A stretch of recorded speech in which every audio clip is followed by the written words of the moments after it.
Stef Saucy Talk episode 6. We made it. Today, very difficult time for a lot of fans out there that lost this artist that I'm gonna mention today. Goes by the name of Nipssey Hussle, straight out of that West Coast. And when I mean straight out of the West Coast, West Slauson Avenue, you know what I'm saying, Crenshaw Boulevard. That's the Nipsey Hussle I'm talking about, that repped LA to the fullest, you know what I'm saying? So it's sad, but Nipsey Hussle, was definitely a great person you can be inspired by, you know what I mean? So today's episode, we definitely addressing Nipsey Hussle.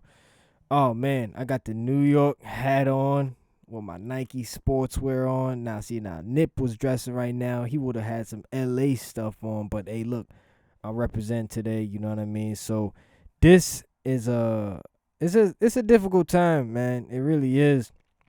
A guy that's been gone for over 4 months now. April, May, June, July, August. 5 months now. So, and the severity and the impact he had around the world is just tremendous, man.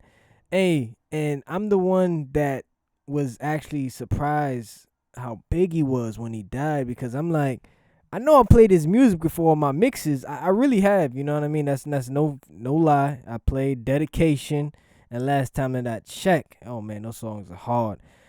And I'm gonna talk about Dedication 2 in a bit. But Nipsey Hussle, man, a big icon, yo. Wow, ever since he's been gone, nothing but love coming from celebrities, Congress people. You know how big Congress people are to write your name in U.S. history as a prolific person? That stuff doesn't happen a lot, especially a rapper who was a gang member. You know what I'm saying? A lot of people looking at it at that, like, wow, like really he had that much of an impact? Yes, he did. Yes, he did. And also real estate mogul, man. That guy, Nipsey he was making moves, and he already had moves, and he already knew the vision, knew the plan. And we're going to get to all that, you know what I'm saying, here on Stef Saucy Talk. Shout out to everyone out there listening to this audio right now, also available at Stef Saucy Talk on YouTube. Don't forget that, by the way. Tell a friend is lit. Also, I'm on the radio Wednesday nights, 10 p.m. to 11 p.m. on 90.3 WHPC. We're addressing 3 situations from Nipsey Hussle today. And it's his birthday, so happy birthday once again. First, we got to talk about the life and legacy. Then we got to talk about the death and his wealth. Those are the 3 main things that if you're looking at someone when they pass, you want to say, what have they done for their community? What have they done for their peers? Nipsey Hussle was one of those guys that's done a lot for his people and his community. You know what I'm saying? Growing up, I viewed hip-hop music, from guys like Biggie, you know what I'm saying, Tupac, guys like that. I viewed that type of hip-hop like, oh, these are guys that are transcending the game and really putting forth, great lyricism and just fly, you know what I'm saying, just causing a whole lot of havoc. The East Coast, West Coast beef back in the 90s was real tough, man. And then as we transition to the 2000s, you got the Dirty South explosion. You know what I'm talking about.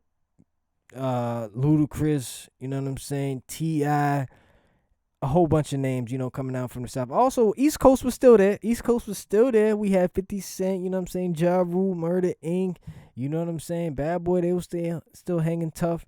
And all my lady famous singers in the early 2000s. Even Jigga, you know what I'm saying, that's the billionaire right now. So I love talking about hip-hop music, and I'm just seeing the evolution. And the West Coast, I don't think we really recognize enough sometimes, because yes, we had Death Row Records back in the day. You think of Suge Knight and the crazy man he was, and how and how he just was an asshole to a lot of people and very violent. To now seeing a guy like Nipsey Hussle from the West Side, and Cali, they bump their music heavy. They didn't really bump his music too much on the East Coast, so I had to really find out about him once he died. So Nipsey Hussle represented the West Coast very much, but he was he represented all around the world. I mean, if you're a fan of the grind, the struggle, the dedication, the hard work, the path to success, success is defined by yourself and what you make out of it. You could be the best garbage man in the world, my pops told me, but you can still be successful. So that's what Nipsey Hussle was, very successful. And I can go on and on about this, but I'm just so passionate, so into this topic today because hip hop lost a real one. And for his birthday to be on this day, um, the family's not doing anything crazy. They don't want all that ruckus, going on. They want peace and prosperity, to live on throughout the nation from Nipsey's words and stuff like that. So that's one part of the legacy that I would say was really, a major factor in what makes Nipsey Hussle such a loved person. I mean, artists, entrepreneurs, just continuing to talk well about him. You know what I'm saying? Myself, I don't know what he did in his past. He was a rolling 60. We can't forget that. But he had respect. You got to respect that shit, man, for real. And I mean that seriously. So the life and legacy for Nipsey Hussle for me is just, grinding, belief, overcoming obstacles, being yourself, and never folding, man. That's how I view Nipsey Hussle. And I think one of his prized possessions is the Marathon clothing store. And you hear the slogan all the time, the marathon continues, and rightfully so it does, because that clothing store is like a trademark. I feel like that he really put a lot of effort in and wanted this business to grow so it could be family. It stays with the family. Shout out to Black Sam, his brother, Kabi Supreme, the whole team. Man, I mean, it's just real crazy. Next of all, the death of Nipsey Hussle, still very questionable, and it's still kind of weird how everything went down. And look, I know people want to say that Nipsey Hussle, he's still alive, that it was a hoax. Like these stupid ass people, on YouTube still saying that shit. I'm saying my shit because I look at the facts and I determine based on what I've read and my intuition about how things go in life. You know what I'm saying? So I don't want to hear that no more, man, about this being a hoax. He's still alive. Where could he possibly be? They ain't open the casket during the funeral. Do they have to? I mean, I didn't think that was a open invitation. You got into the funeral, let alone in the Staples Center. That should have been good enough. So the death still goes unquestioned. You look at the video, you see Cowboy go get his burger or whatever, then he comes back, and then Nipsey's shot dead on the floor. And it's only until Black Sam comes to get him, which is kind of ironic because he's so far away and Nipsey's in his own shopping boulevard where he was gunned down by the man Eric. You know what I'm saying? I don't know his Eric Holder, I think that was his name. And then you had the whole prosecution and everything with the former O.J. Simpson attorney, and then he dropped it, you know what I'm saying? So it was just a lot of BS, you know what I'm saying? How can a motherfucker come on someone else's property, kill a man straight like that, come back, shoot him multiple times, and then just run off, bro? And you was a 62? Like, that's against the street code, man. Like, that's some shit you don't hear of. This ain't no government job. How the hell the government gonna get involved in killing Nipsey Hussle? What's the benefit from them killing Nipsey Hussle? Nothing. I can't see that happening. You feel me? This whole death situation of Nipsey Hussle really got people in turmoil. Remember BET? The mother speaking out, saying my son got assassinated. Not he didn't die, he got shot. You know what I'm saying? Assassinated. We only talk about stuff like that when it comes to Martin Luther King, right? President John F. Kennedy, and a few others. That's assassination, a target. You feel me? So it's a big deal for the whole family. I don't want to hear people saying that the mom ain't emotional enough. You can grieve whenever you want to grieve. You know what I'm saying? So that's another part of death that I'm addressing on this Stef Saucy Talk episode 6. Let me tell you about the other part, his wealth. Wealth, sometimes it gets underestimated when it comes to artists. I mean, when you think about it, once you get that $1 million check, half of it's going to your lawyers. You buying a few cars, you buying a few clothes, you bring the whole team with you. By the time you turn around, you only down to like 100,000, something like that.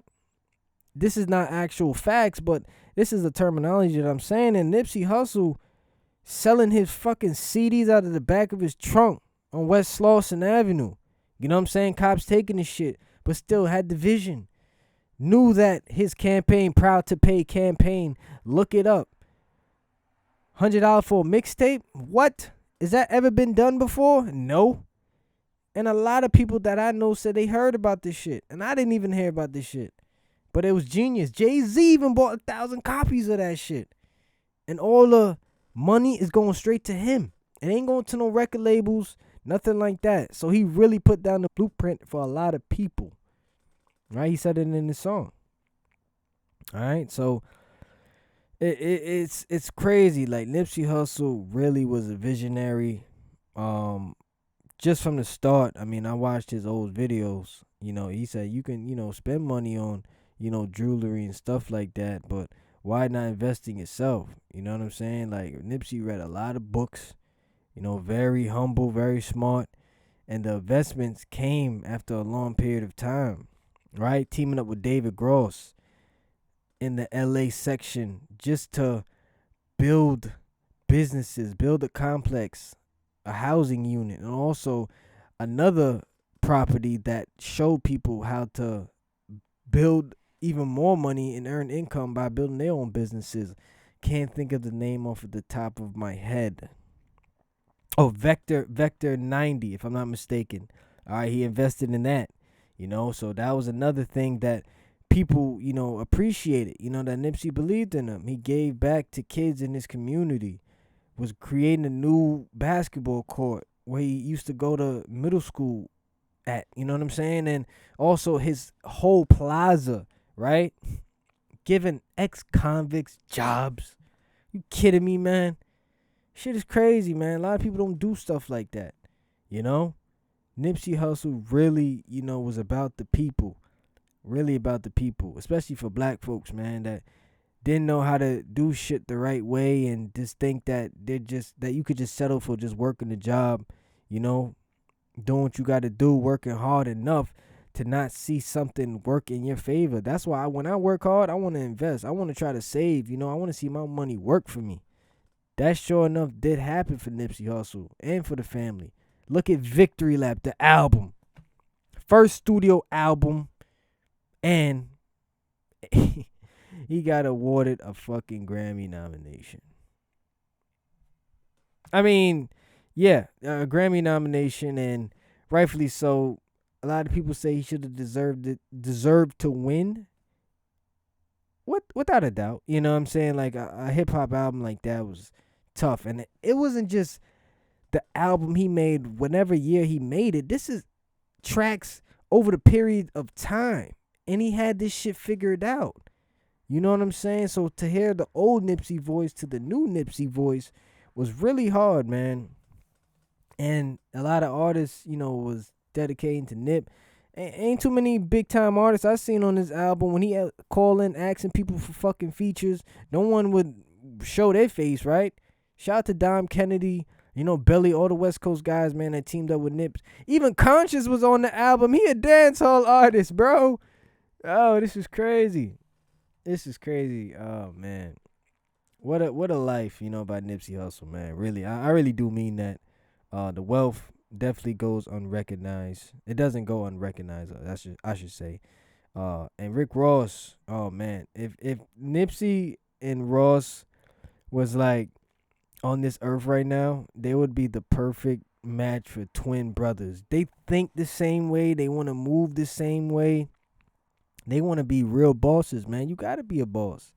And Ross even talked about the situation, how the signing of Nipsey Hussle never happened, and I can really, show you what went down with Ross and Nipsey Hussle, because Ross was that type of person, like, hey, man, he wanted to start MMG on the West Coast, but obviously that never happened. He said, I just know looking in his eyes, he understood his direction.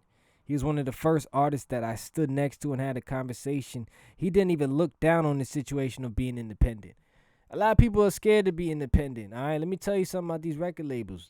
They looking for talent all the time, and they trying to get over. I mean, if the money is great, you getting your deal, and your distribution deal is great, it's cool. It's all good and gravy, because that's what Nipsey Hussle did with Atlantic with the Victory Lap album. Still, his royalties was his masters was his, but that's what he did. You feel what I'm saying? So the road to success is not easy, people. Some people take different routes.